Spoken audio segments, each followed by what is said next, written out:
So, good day everyone. I am Karen Habana and I will be discussing to you the myths and principles of language learning by answering the guided questions provided in the stream. So after reading the book by Kirkpatrick entitled English as a Lingua Franca in ASEAN, a multilingual model, Volume 1, and attending the webinar last March 6, I have learned so many insights about language learning and I will be sharing them to you one by one later. So I won't be taking much of your time, so let's start. So let's begin with the first question. Is there such a thing as pure English? Justify your answer using Bicol. So, sabi ni Kirkpatrick, may manda ang inaapod na purong Ingles. Tang Ingles, sarong hybrid na lingwahe.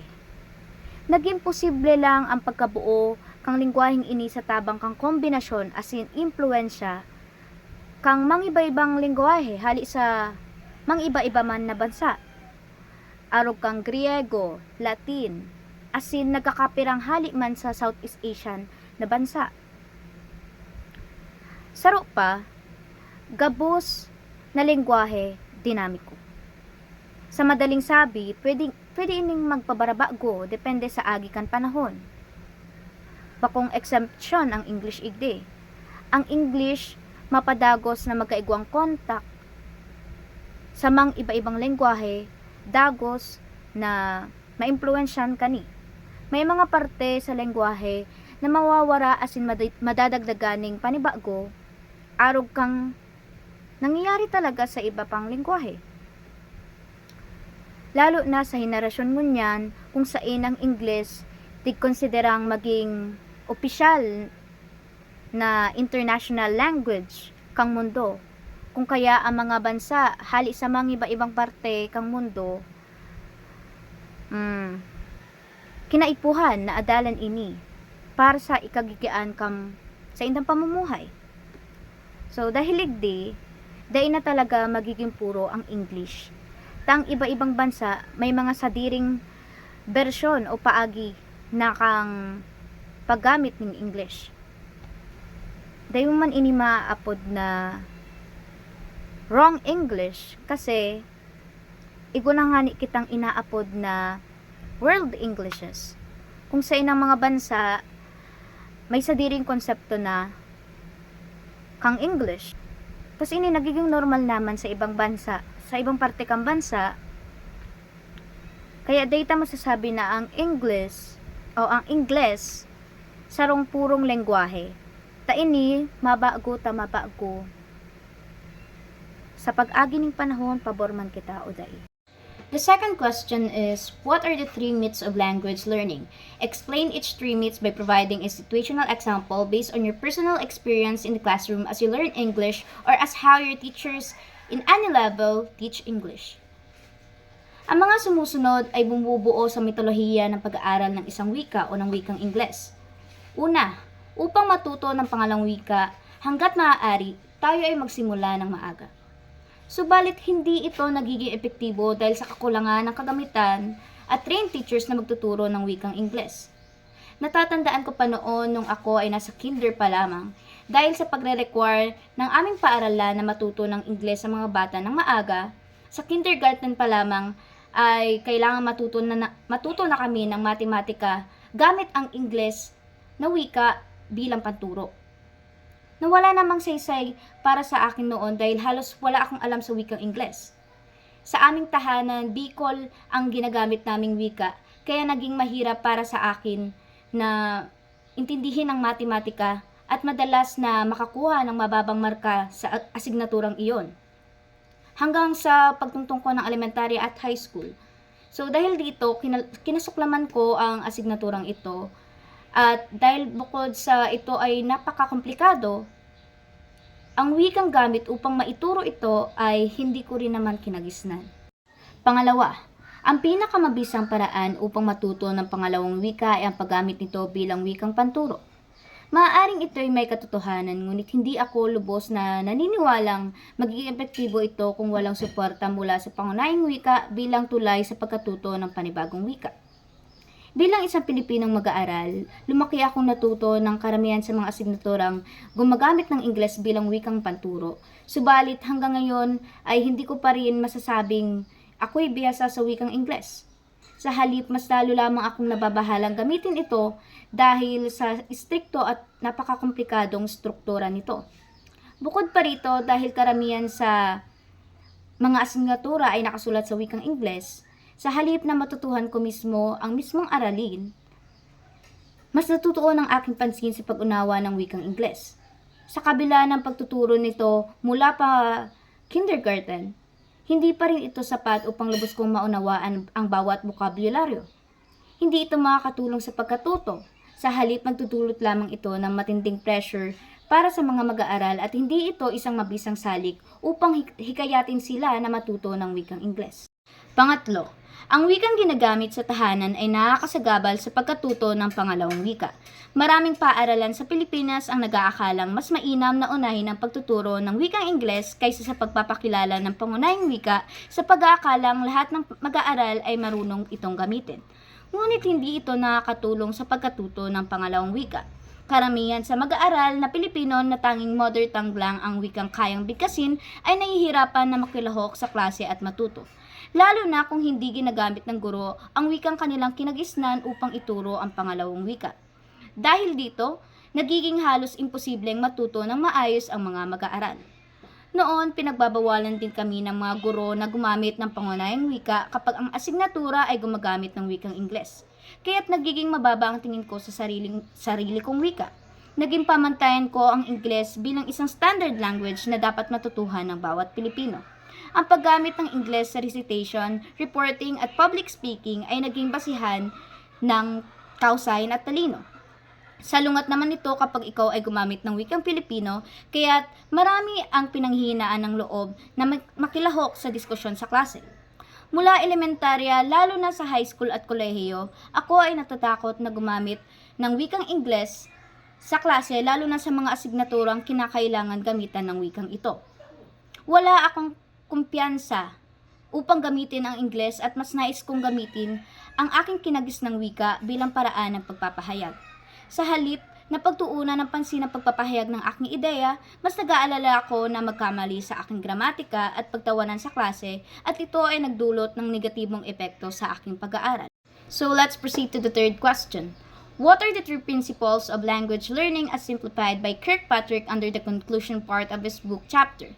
Explain each principle by expounding on the issue of English language teaching within the Philippines as discussed by Kirkpatrick. Ayon kay Kirkpatrick, may tatlong prinsipyo ng pagkatuto ng isang wika.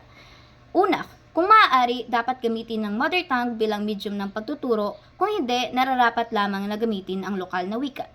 Ito ay napakahalaga para sa mga mag-aaral na lumaki gamit ang kanilang lokal na wika o mother tongue at mas nagnanais itong gamitin sa klase. Pati na rin sa mga mag-aaral na hindi nagkaroon ng pagkakataong matutuhan ng lokal na wika dahil sila ay lumaki sa tahanang ginagamit ang wikang Ingles bilang pangunahing wika. Napakalaking benepisyo nito dahil hindi lamang nila madaling mauunawaan ng mga aralin, kundi matututuhan din nilang pahalagahan at ipagmalaki ang kanilang sariling wika. Pangalawa, maaaring ipagpaliban ang paggamit ng Ingles hanggang sa mga huling taon ng mababang paaralan. Bilang mga Pilipino, mahalagang bigyang prioridad muna natin ang sarili nating wika bago ang iba, kabilang narito ang wikang Ingles. Lalo na ngayon na tila nagiging normal na para sa ilang magulang na ituring ang Ingles bilang pangunahing wika ng kanilang mga anak, imbes na sanayin muna sila sa kanilang lokal na wika o mother tongue. Ang pag-expose sa mga bata ng lokal na wika sa loob ng silid-aralan ay makakatulong upang matutuhan nila ito at magamit sa pakikipagsalamuha sa ibang mag-aaral. Para naman sa mga mag-aaral na lumaki gamit ang kanilang lokal na wika, ang paggamit ng Ingles bilang medium ng pagtuturo sa kanilang unang mga taon sa mababang paaralan ay magiging mahirap para sa kanila, lalo na kung hindi sila na-expose sa wikang Ingles mula pagkabata. Hindi lamang magiging hamon sa kanila ang pagkatuto ng Ingles, kundi pati na rin ang pag-unawa sa mga paksang tinatalakay sa iba't ibang asignatura na gumagamit ng Ingles bilang wikang panturo. Ito ay maaaring umantong sa limitado o kawalan ng pagkatuto. Ang pagpaliban ng paggamit ng Ingles hanggang sa mga huling taon ng mababang paaralan at ang paggamit ng lokal na wika bilang medium ng pagtuturo ay makakatulong ng malaki upang mas mapadali nilang maunawaan at matutuhan ang mga aralin. Sa kasalukuyan, ipinapatupad na ito sa mga mababang paaralan dito sa Pilipinas at ang resulta ay positibo at kapaki-pakinabang.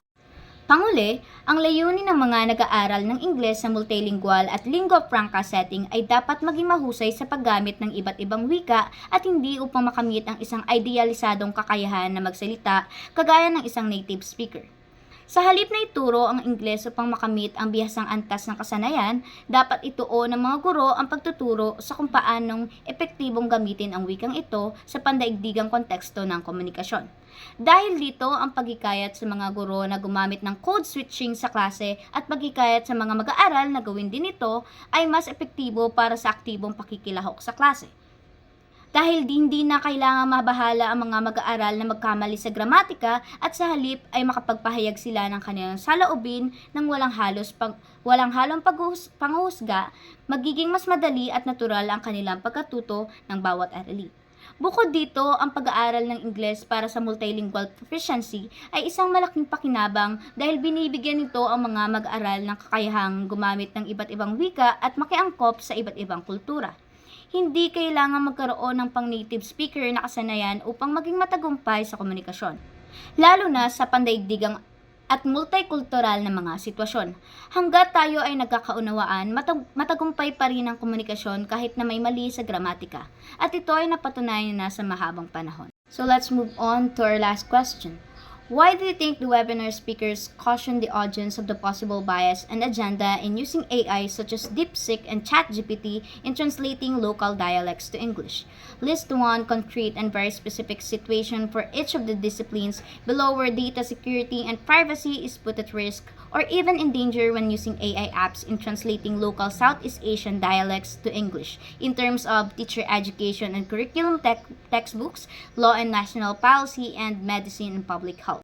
So the webinar speakers caution the audience of the possible bias and agenda in using AI such as DeepSeek and ChatGPT in translating local dialects to English because these systems may be trained to cater the needs of the world, but they are often Western-centric or China-centric, which may distort meanings of local dialects expressions.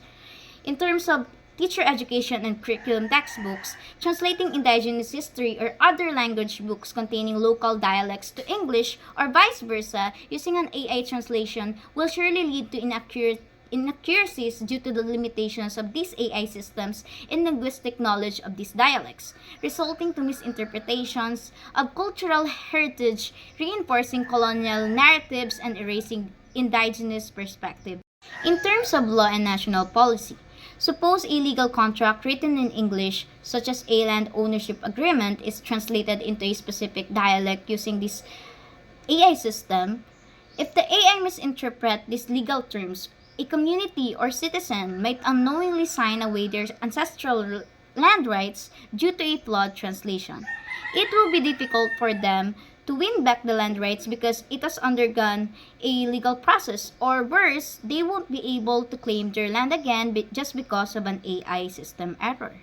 And lastly, for medicine and public health, if an AI translates a patient's medical record from a local dialect to English or vice versa for a hospital in another country and it causes a major technical flaw in translation, it can lead to harmful misinterpretations, especially if it involves dosage instructions or symptoms.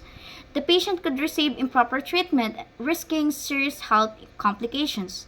That's why, just like Ms. Elena Noor suggested, our country or the Southeast Asian countries in general should have our own local language models and not rely too much on Western and Chinese AI systems in order for us to prevent these issues from occurring further.